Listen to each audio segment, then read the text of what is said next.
Familia Calvary, buenos días. Bienvenidos a un estudio más de la palabra de Dios. Si alguien necesita una Biblia, por favor, levanten su mano para hacerles entrega de una Biblia.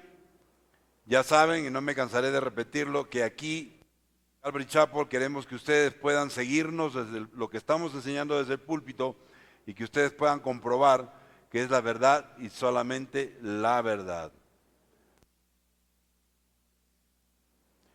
Hoy, 17 de noviembre, quiero pedir también que apaguemos nuestros celulares durante este tiempo. Si es posible, no los pongamos ni siquiera en vibrador, porque no queremos distraer a la persona que está a nuestro lado. Vamos a continuar nuestro estudio titulado La Iglesia dotada del poder del Espíritu Santo.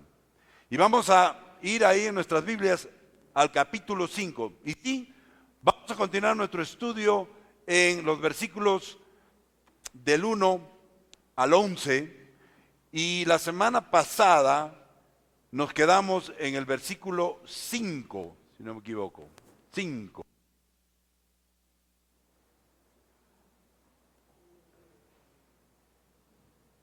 Y quiero recalcar, como ustedes pueden ver, ya estamos nosotros decorando la iglesia, adornando la iglesia para celebrar juntos la Navidad, ¿ok? La Natividad, si le quieren llamar. Y vamos a tener algunos alcances, y si alguno quiere participar de estos alcances, pues tiene que inscribirse con Loida para saber cuántas personas van a ir y tener así la movilidad correspondiente.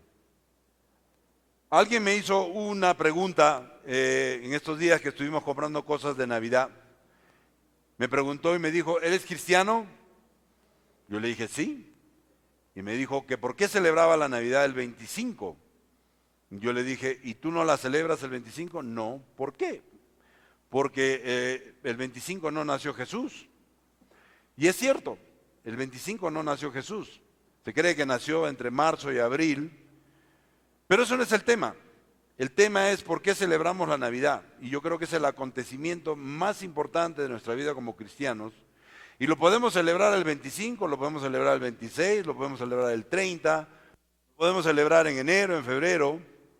De la misma manera que celebramos la comunión o la Santa Cena una vez al mes, ¿no? Porque lo hacemos en memoria de Él, ¿no? Lo hacemos porque Jesús, Dios, dejó su divinidad, tomó el cuerpo de un ser humano, carne y hueso, y vino a morar con nosotros en la tierra por 30 años con un propósito, con una misión: salvarnos del pecado y darnos la esperanza de la vida eterna. Por eso es que lo celebramos, y lo celebramos y deberíamos recordarlo constantemente. ¿Y por qué ponemos el árbol? Porque representa el árbol de la vida. ¿Por qué las luces? Porque Jesús es la luz que brilla en la oscuridad. Así que esa es la razón de la Navidad, y ese es el motivo por el cual todos los cristianos debemos celebrar la Navidad, principalmente, ¿no? Y los regalos representan el regalo más grande que nos dio nuestro Padre Celestial. ¿Recuerdan el versículo en Juan 3:16? Porque de tal manera amó Dios al mundo que regaló a su Hijo, para que todo aquel que en Él crea no se pierda, mas tenga vida eterna. Ese es el regalo más grande. Y es la razón por la cual hacemos regalitos. Pero para recordar la razón principal de por qué celebramos la Navidad. Santa Claus, Papá Noel, no creemos en él, por si acaso. ¿Ok? Entonces, ahora sí, si todos tienen su Biblia en la mano, capítulo 5, vamos a orar para entregarle este servicio al Señor. Padre, te damos gracias por este tiempo, Señor. Te damos gracias porque tú eres un Dios de milagros, Señor. Y tú constantemente haces milagros en nuestras vidas, Señor. Y a veces nos olvidamos, Señor. de lo milagroso que tú eres, Señor. Acabamos de cantar, aunque no pueda ver, tú estás obrando, Señor. Y realmente tú estás obrando en la vida de cada uno de nosotros detrás de bambalinas. Tú estás transformando nuestra vida, Señor. Cuando nos ponemos en tus manos, tú transformas nuestras vidas, tú cambias nuestras vidas, Señor. Y te damos gracias por ello, Señor, porque tus promesas se cumplen, Señor. Tú eres un Dios de promesas y tus promesas se cumplen, Señor. Esperamos en ellas, Señor, para que tú sigas cumpliendo nuestras promesas, Señor. Esperamos que hoy nos hables también a través de tu palabra y para eso pedimos la unción de tu Espíritu Santo sobre cada uno de nosotros, Señor, para estar sensibles a escuchar tu voz y tu dirección, Señor. No queremos, Señor, salir igual de como hemos entrado, Señor. Queremos salir cambiados, renovados, exhortados, corregidos, transformados, Señor. No por lo que diga yo, sino por tu palabra, Señor, por lo que tú dices a tu pueblo, Señor. Así que quédate con nosotros y ministranos a través de tu palabra. En el nombre de Cristo Jesús. Amén. Como dije, la semana pasada vimos el capítulo 5, ¿no? Los versículos del 1 al 5, donde pudimos ver cómo el orgullo, cómo la mentira, cómo la hipocresía hicieron que Ananías cayera muerto. Y luego en los versículos 6 y 7 vemos que se acercaron los más jóvenes, dice el texto, se acercaron los más jóvenes, envolvieron el cuerpo y se lo llevaron y le dieron sepultura. Interesante, iglesia, porque no hubo ninguna ceremonia, no hubo ningún ritual, no hubo ningún funeral. No se le dio de comer a nadie, ni tampoco se le dio de beber a nadie. No se tuvieron que amanecer cuidando al muertito. Nada de eso. Su muerte hasta cierto punto no fue homenajeada. Nadie tuvo la oportunidad de hablar unas palabras a favor del muerto. Es más, no tenían qué decir. ¿Qué iban a decir? Murió Ananías, un gran hombre de Dios, un hombre generoso, un hombre que se preocupaba por los demás. Hubiera sido una mentira. Sin embargo, muchas veces uno va a un velorio y empiezan a elogiar al muerto. Y uno se pregunta, ¿de quién están hablando? Esa persona no era así. Están mintiendo. A veces dicen, era un buen marido, y la esposa voltea como sorprendida y dice, ¿qué? Y se pregunta, él no era así. Y yo creo, iglesia, que al ser un castigo divino, no se permitió ni siquiera el luto. El libro de Eclesiastés 12:5 nos dice, sobrevendrá, no lo tengo, perdón, disculpen, así, sobrevendrá el temor por las alturas y por los peligros del camino, florecerá el almendro, la langosta resultará onerosa y se perderá el deseo, pues el hombre se encamina al hogar eterno y rondan ya en la calle los que lloran su muerte. Ananías se encaminó al hogar eterno y nadie lloró su muerte, ni siquiera su esposa. No sabemos si tenían hijos. Nadie le avisó. Tan es así que dice el texto en el versículo 7 que unas 3 horas más tarde, entró la esposa sin saber lo que había ocurrido. La esposa no sabía que su esposo había muerto. Ni siquiera estaba enterada de los motivos por los que había muerto. La pregunta es, ¿Zafira estaría preocupada por la demora de su esposo? ¿Se habría dado cuenta que no llegó? O quizás pensó que lo estaban homenajeando por su falsa ofrenda. No lo sabía, nadie había ido con la noticia, no hubo tiempo.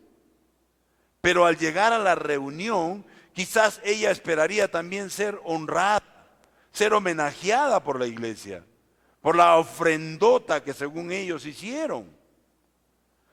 No lo sabemos. Pero lo que sí sabemos es la pregunta que le hizo Pedro en el versículo 8. Dice, dime, le preguntó Pedro, refiriéndose a Zafira. ¿Vendieron ustedes el terreno por tal precio? Sí, dijo ella, por tal precio. En ese momento, la pregunta de Pedro fue la oportunidad para Zafira de salvarse. Era la oportunidad para que Zafira confesara su pecado y así salvar su vida. Iglesia, tuvo 3 horas para pensar, meditar, escuchar al Espíritu Santo y hacerle caso, pero no lo hizo. No se arrepintió de la mentira. Es más, si entendemos bien el texto, ella ni siquiera dudó o titubeó a la hora de contestar. ¿Vendieron ustedes el terreno por tal precio? Sí, dijo ella, por tal precio. Fue una pregunta, una respuesta inmediata. Iglesia, esa fue su última oportunidad. O podemos decir que esa fue la última oportunidad que Dios le dio. Y desgraciadamente la desperdició. La desperdició cegada por el pecado de avaricia y terminó mintiendo. Y tuvo que sufrir la misma consecuencia que sufrió su esposo Ananías. Iglesia, Dios es un Dios de segundas, terceras, cuartas, etcétera, etcétera, oportunidades. Pero muchas veces no las aprovechamos. Y terminamos sufriendo serias consecuencias. La Biblia nos enseña que las segundas oportunidades son un regalo de la gracia de Dios.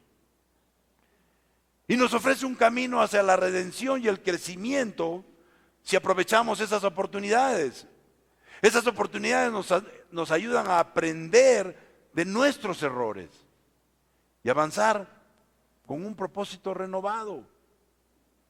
El libro de Lamentaciones 3, del 22 al 23, nos dice, por el gran amor del Señor, no hemos sido consumidos. Y su compasión, en otra versión dice su misericordia, jamás se agota. Cada mañana se renuevan sus bondades, muy grande es su fidelidad. Iglesia, recordemos, lo hemos repetido muchísimas veces, pero cada nuevo comienzo es una oportunidad para no ser consumidos y su compasión jamás se agota. Cada mañana se renuevan sus bondades porque muy grande es su fidelidad. Esto quiere decir que cada mañana al despertarnos tenemos una nueva oportunidad para alinearnos más estrechamente con la voluntad de Dios a través del perdón y la perseverancia. Las segundas oportunidades nos conducen a la transformación y a una fe más profunda.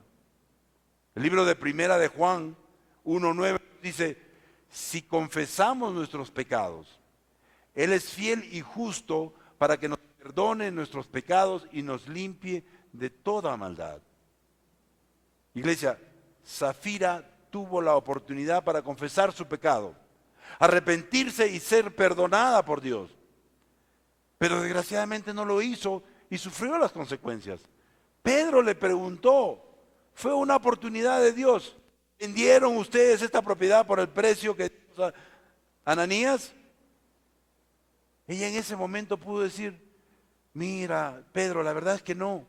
La verdad es que Ananías mintió y yo estaba a punto de mentir, pero el Espíritu Santo puso convicción en mí y tengo que confesar que es una mentira. La verdad que no lo vendimos por ese precio. Lo hemos vendido por este precio, sino que nos hemos quedado con una parte del dinero. Y su vida pudo ser salvada. Sin embargo, ella prosiguió con la mentira y sufrió las mismas consecuencias que sufrió Ananías, su esposo. Leamos los versículos del 9 al 10. Pedro le dice, ¿por qué se pusieron de acuerdo para poner a prueba el Espíritu del Señor? Le recriminó Pedro. Mira, los que sepultaron a tu esposo están a la puerta y ahora te llevarán a ti. En ese mismo instante ella cayó muerta a los pies de Pedro. Entonces entraron los jóvenes y al verla muerta se la llevaron y le dieron sepultura al lado de su esposo. ¡Wow! ¿Se dieron cuenta de lo que pasó? La versión Reina Valera dice tentar. Pero yo creo que poner a prueba quizás expresa más correctamente lo que se hizo. Porque pusieron a prueba el poder de Dios que conoce los pensamientos del hombre. Él sabe lo que estamos pensando en este momento. Él es omnisciente. Él conoce y escudriña los corazones de cada uno de nosotros. Si alguien les hubiera preguntado de antemano si podían engañar al Espíritu Santo, probablemente habrían dicho que no. Y yo le hago la misma pregunta a ustedes. ¿Creen ustedes que pueden engañar al Espíritu Santo? No podemos engañar al Espíritu Santo.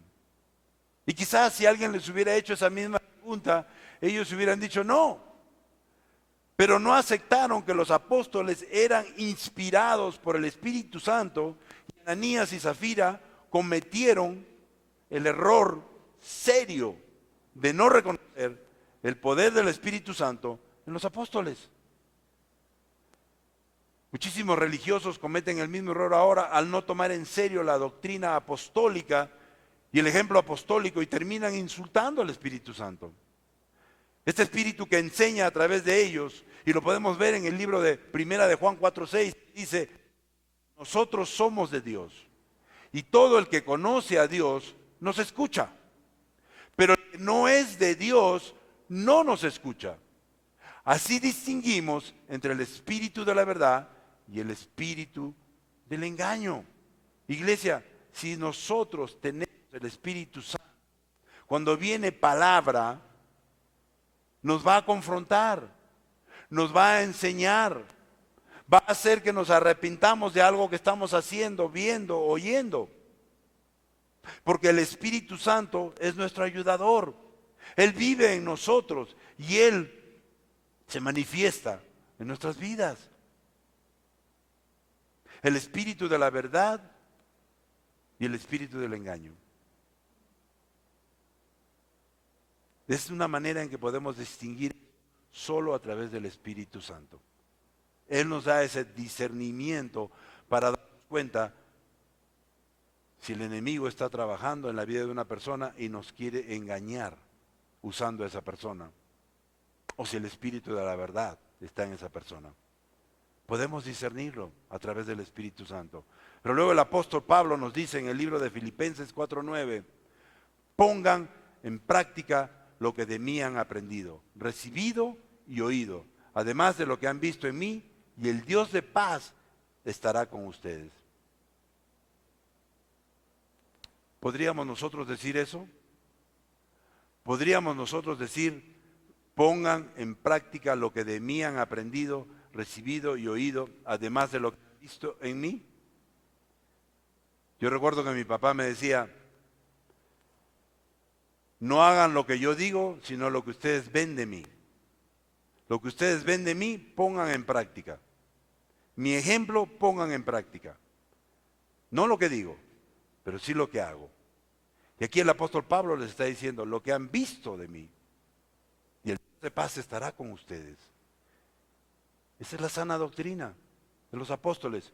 Lo que los apóstoles vieron de Jesús, eso es lo que ellos practicaron y después enseñaron y algunos de ellos plasmaron en la Biblia. Y yo pregunto, ¿podríamos nosotros decir eso a nuestros hijos? ¿A las personas con las que convivimos o con las que estamos en el trabajo a los amigos, a los vecinos, ¿podríamos nosotros decirles eso? Pongan en práctica lo que de mí han visto, lo que de mí han aprendido, recibido, oído. ¿Podríamos decirlo? Ananías y Zafira no pusieron en práctica nada de lo que habían aprendido, recibido, oído y visto de los apóstoles. Por el contrario. Así que después que Zafira contestó la mentira, Pedro le dice, mira, Zafira, los que sepultaron a tu esposo, Ananías, están a la puerta y ahora te llevarán a ti. Fue un instante. Ella había dicho sí, Pedro le está diciendo ahora, los que sepultaron, probablemente en ese momento dijo, ¿cómo que los que sepultaron? O sea que mi esposo ha muerto. Y no tuvo tiempo de reaccionar, porque en ese mismo instante ella perdió la oportunidad de ser salva, de salvarse. En ese mismo instante ella cayó muerta a los pies de Pedro. Entonces, una vez más, entraron los jóvenes y al verla muerta, se la llevaron y le dieron sepultura al lado de su esposo. Ananías y Zafira se unieron en el matrimonio, en la religión, en el pecado, en la muerte, en la sepultura y en la eternidad. Zafira, la mujer de Ananías, estuvo de acuerdo con su marido en la maldad y terminó sufriendo las mismas consecuencias. Dice el texto que en ese mismo instante ella cayó muerta. Ananías y Zafira se pusieron de acuerdo, por lo tanto ella compartía la responsabilidad y la culpa del pecado. Y también vemos que su pecado fue deliberado, en otras palabras, fue minuciosamente planeado. Y el libro de Salmos 5:6 nos dice, tú destruyes a los mentirosos y detestas a los asesinos y traidores. Ananías y Zafira fueron mentirosos y traidores y murieron y no hubo ninguna ceremonia. Parece que fueron sepultados con la ropa que llevaban puesto en ese momento. Que sepamos, no hubo nada de luto. Y un caso parecido en la Biblia sucedió con Acán. En el libro de Josué 7:25 que dice, Josué exclamó, ¿por qué has traído esta desgracia sobre nosotros? Que el Señor haga caer sobre ti esa misma desgracia. Entonces todos los israelitas apedrearon a Acán y a los suyos, los quemaron. Si recordamos la historia, después que el pueblo israelita conquistó y destruyó Jericó, un hombre de nombre Acán desobedeció al Señor conservando ciertas cosas, ¿no? Conservando lo que él había decidido que fuera destinado a la destrucción. Inclusive se las llevó y las enterró debajo de su carpa, desobedeciendo al Señor. Y como consecuencia de ello, cuando ellos fueron a conquistar la ciudad de Jai, fueron vencidos. Entonces Josué clamó a Dios y le dijo, Señor y Dios, ¿por qué hiciste que este pueblo cruzara el Jordán y luego lo entregaste en manos de los amorreos para que los destruyeran? Mejor nos hubiéramos quedado al otro lado del río. Luego el pecado fue descubierto y ellos fueron otra vez y vencieron al pueblo de Jai. Iglesia, que estos ejemplos nos sirvan para reflexionar y tener en cuenta siempre.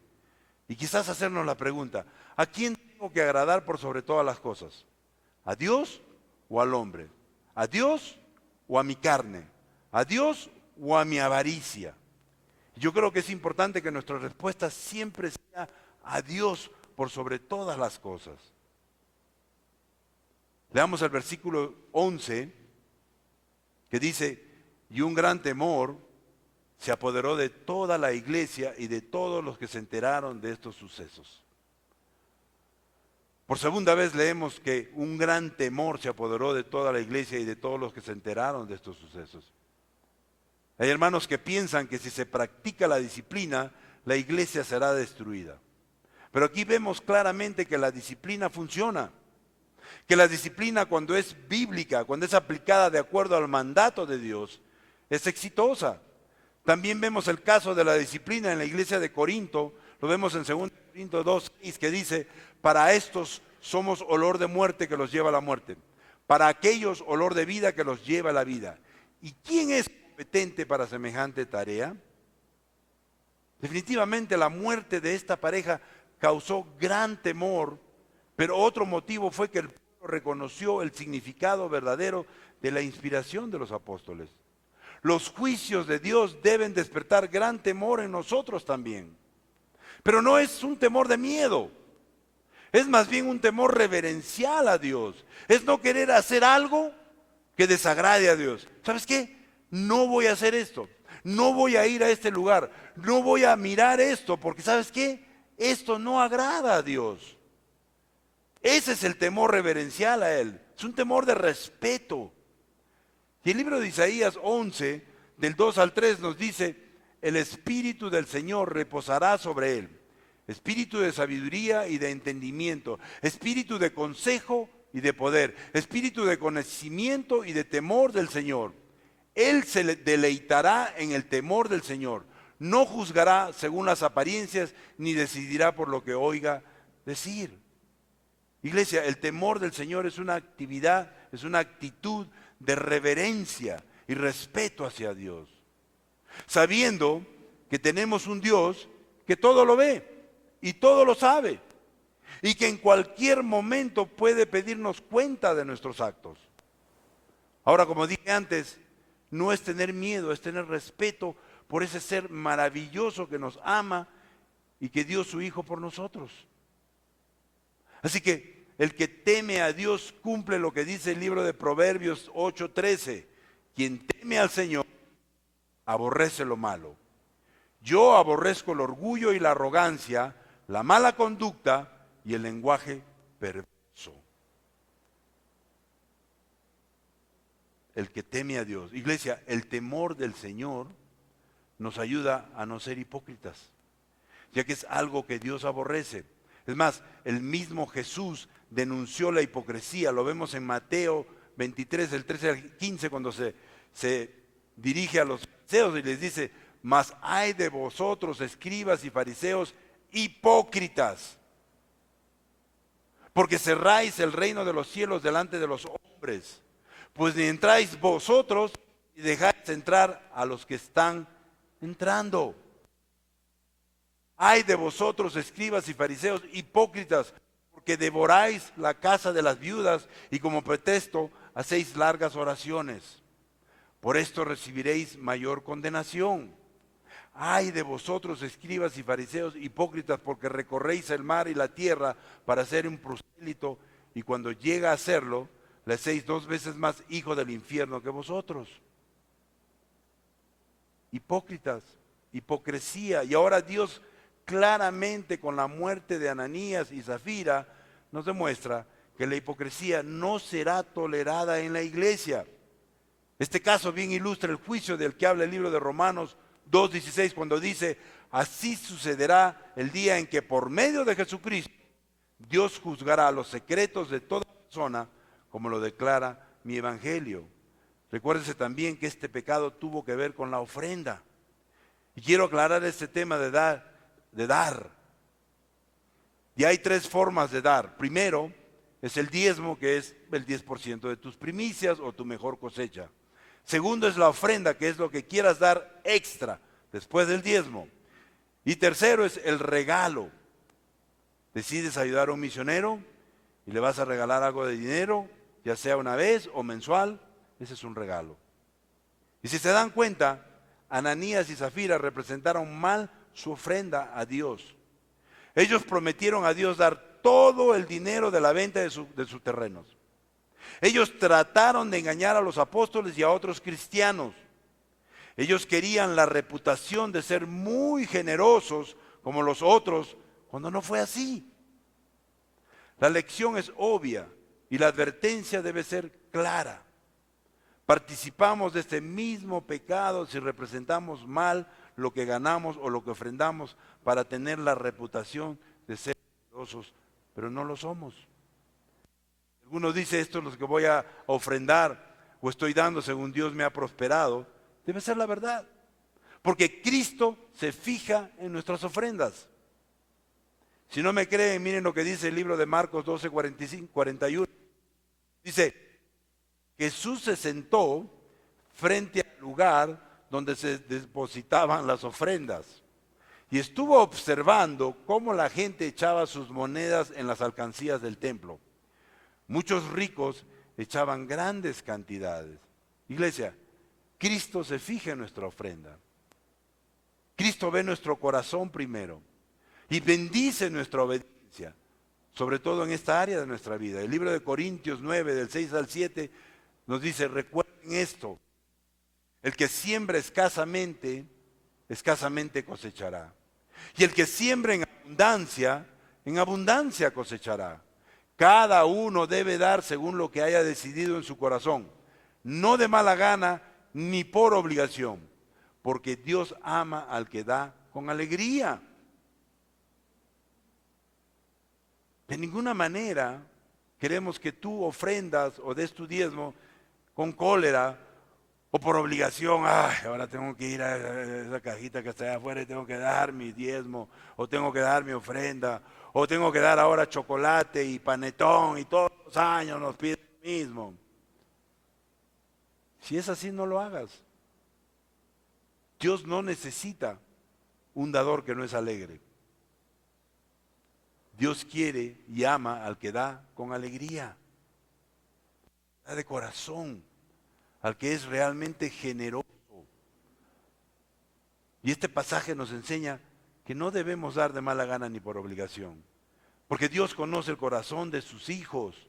Dios no nos castiga ahora ni nos castigará como castigó a Ananías y Zafira, pero Él se fija en todo y en el día final todos nuestros hechos serán manifiestos.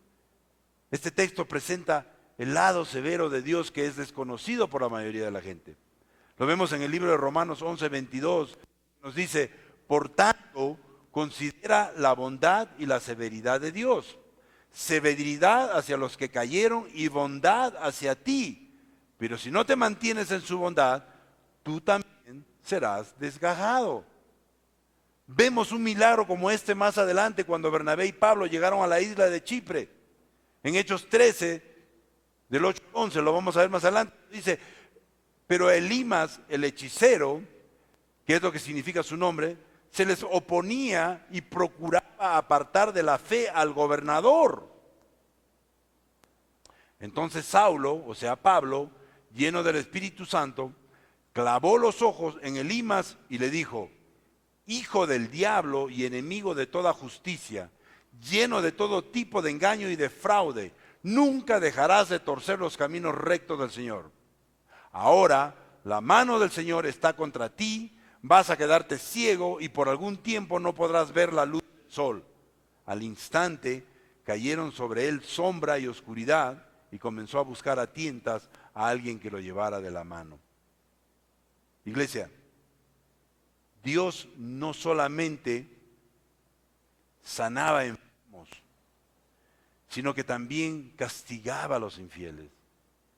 Y así es la naturaleza de los milagros verdaderos. Zafira fue una esposa que en lugar de apoyar a su esposo y guiarlo por el camino del bien o confrontarlo por querer hacer una maldad, más bien lo apoyó en su maldad. Y hablamos la semana pasada que las esposas, que son las ayudas idóneas de los esposos, deben siempre apoyar a su esposo en la bondad, pero no en la maldad. Y si ven algo que no está bien o algo que el esposo quiere hacer, confróntenlo en amor. Díganle, como me dicen a mí, amorcito, eso no está bien. Amorcito, eso no glorifica a Dios. Al contrario. Y nosotros como cristianos tenemos que glorificar a Dios en todos los actos. Aunque no nos guste, aunque a veces vamos a perder dinero aparentemente, o vamos a perder tiempo, o vamos a perder a un amigo. Primero tenemos que agradar y glorificar al Señor. Eso es lo que hemos venido alabando en este momento. Dios es un Dios milagroso. Dios va delante de nosotros peleando nuestras batallas. Dios trabaja detrás de bambalinas y está haciendo una obra en cada uno de nosotros. Y en la medida que nosotros somos obedientes, no perfectos, pero obedientes, vamos a ser bendecidos, vamos a ser cuidados, vamos a ser protegidos por nuestro Señor, porque Él nos ama, somos sus hijos. O por lo menos creo que la mayoría de los que están acá somos sus hijos. En conclusión, iglesia, este texto nos enseña claramente que el Espíritu Santo conoce el corazón de todo miembro de la iglesia. Por eso, asistir constantemente a la iglesia no vale de nada si no hay sinceridad en nuestro corazón. Ahora, si tú estás escuchando esta enseñanza y dices, yo no me considero hijo del Señor. Hay una diferencia entre ser criatura de Dios y hijo de Dios. Todos somos criatura de Dios porque Él nos ha creado a todos. Pero hijos de Dios son solamente los que han recibido a Jesucristo como su Señor y Salvador. Y de repente tú estás sentado acá y dices, yo no lo he recibido. Yo no sé qué es eso, pero lo quiero recibir. La pregunta es, ¿quieres ser llamado hijo de Dios? Si tú quieres ser llamado hijo de Dios, yo no sé quién eres, pero si vieron que sea uno, quiero invitarte, en esta mañana, quiero invitarte a que seas hijo de Dios, a que seas parte de la familia de Dios. No te estoy invitando a que seas parte de esta iglesia o que pagues una membresía, no hay membresías a propósito, ni que cambies de religión. Es para tener una relación personal con nuestro Señor, una relación genuina con Él y que lo conozcamos a través de su palabra. Y su Espíritu Santo va a entrar dentro de ti y te va a ayudar, te va a consolar, te va a dar la sabiduría que necesitas para entender su palabra. Así que si tú eres esa persona que todavía consideras que no eres hijo de Dios, pero que quieres serlo, quiero invitarte a hacer una oración conmigo. Una oración bien simple, pero que tiene que salir de tu corazón. Y quiero pedir a la iglesia que cierren los ojos y que estén orando. Porque si hay una persona, aunque sea una, que quiere hoy recibir a Cristo como su Señor y Salvador, yo quiero invitarlo. Yo quiero invitarlo, inclusive nadie está mirando, a que se ponga de pie. O que se pongan de pie. Si hubiere una, aunque sea. Amén. ¿Hay alguien más?